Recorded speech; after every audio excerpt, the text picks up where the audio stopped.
is the first trick. You're going to take a ordinary coin, you're going to place your hand over it, then you're going to appear to be gently rubbing it into the table until eventually it melts all the way through.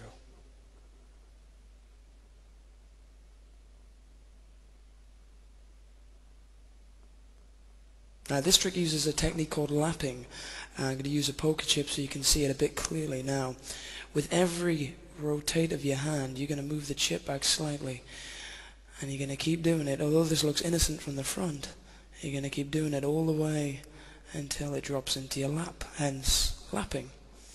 And don't forget to let your finger go and stay there so it really looks like it's just melted through the table.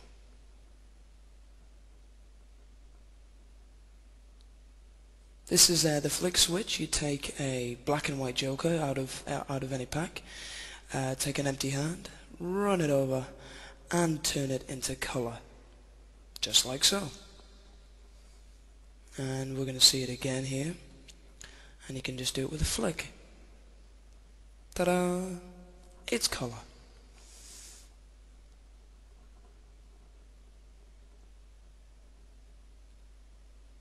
Okay, this is the move. It's speed.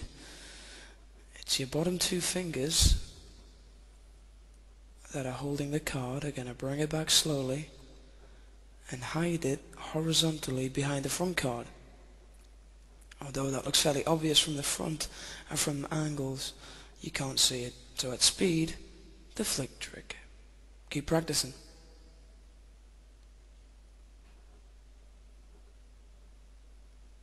This is a little trick called the pass. It's to do with card control, keeping a certain card where you want it to be, which is always what you need in Magic. So you're going to ask a spectator to choose a card, as many of these tricks do start. So for instance, this time the spectator has chosen the 6 of spades. Now what you're going to do is rifle through the pack like that. You're going to ask the spectator to stop you. It's around about there. Put the 6 of spades back in the deck. Place the rest of the cards over. Square it up nice and neatly. And there you have it. Now, although it looks fairly innocent, you just brought the 6 back to the top with a move called the pass. Now, we're going to see that again. So here we go. We'll just go to the middle of the deck. There's the King of Hearts. I'm going to leave it face up so you can see it, and you're covering the move there. There it is. You brought it back to the top. So here we go from the back angle. It's fairly simple. So here we go. You're asking your spectator to pick a card. Pick a card, any card. And there we have it. The 8 of clubs, Magic. You're going to stop about halfway through. Oh, they'll stop about halfway through. Place the 8 back on. There it is. We're going to leave it face up again. Now this is the important part, because when you put the other cards back on the top, you're going to make a break. Now your way you make a break is with your little finger. You're just going to place it over the card, so you know exactly where the 8 is. Now that looks obvious from the back, but from the front it looks really innocent. In fact, it just looks like the cards are squared up and you have no idea where it's gone. So here we go. I'm going to show you the move now. This is quite difficult because of the angles, but that's the move there. Now I'll do it a few more times just to make sure that you've got it. So we'll go back to the middle, and there's the 10 of hearts. So we've made our break. There it is. You're just going to drop the card slightly and put them back over the top like that. There we go. Obviously you do this a lot faster, and you can cover it by pretending to square up the deck. Here we go. We do it again, and one more time, a little bit slower. There we go, and it goes back on the top. And that is the pass. Keep practicing that one. That's quite tough.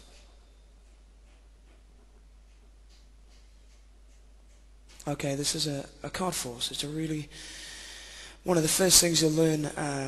You want to force a card upon the spectator. So you're just going to rifle through the pack as always. So you rifle through, ask them to stop, and they're going to stop round about, say, the middle. Okay, you're going to separate the cards. You're going to turn over the one they stopped on, which was their free choice. In this occasion, it's a 2 of hearts. So there's the 2 of hearts there. Now, the punchline can be anything. This time I've put the 2 of hearts underneath the felt. You can have it behind a window, absolutely anywhere at all. And this is how you do it.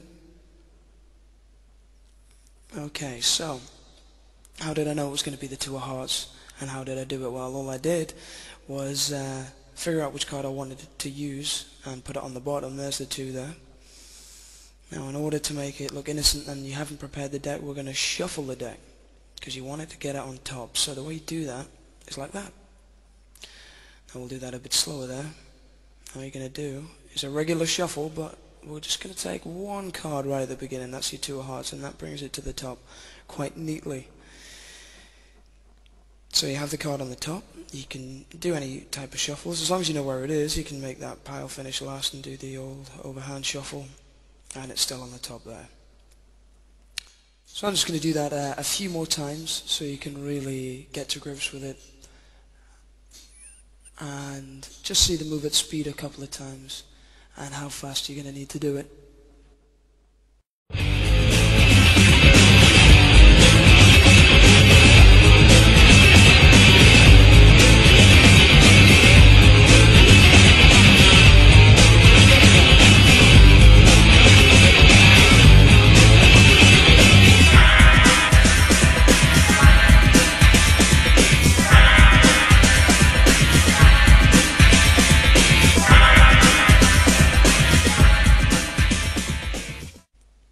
So this is the move that you need to do.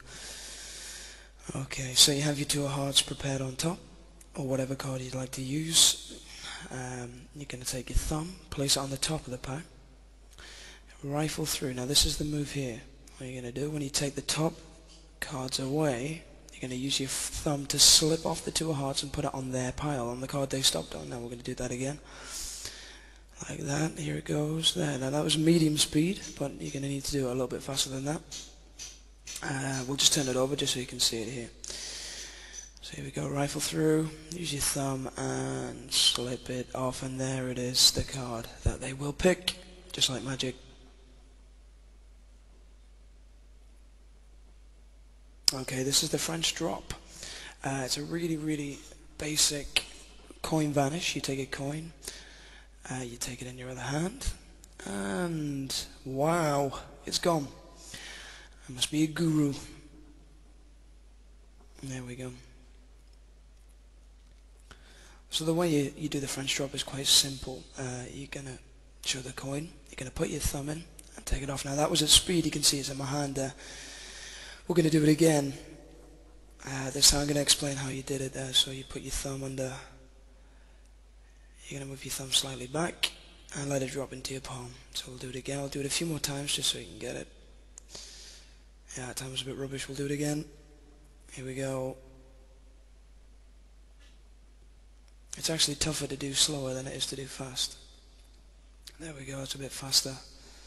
There it is a few more times just so you can get the point. From the front again. There we go. Now it's really important when you do this trick to try and move your thumb very, very slightly, and of course when you take the coin away, leave that gap in your fingers in your hand. I'm going to point it out there. Leave that because it looks like it's literally just gone from there into your other hand.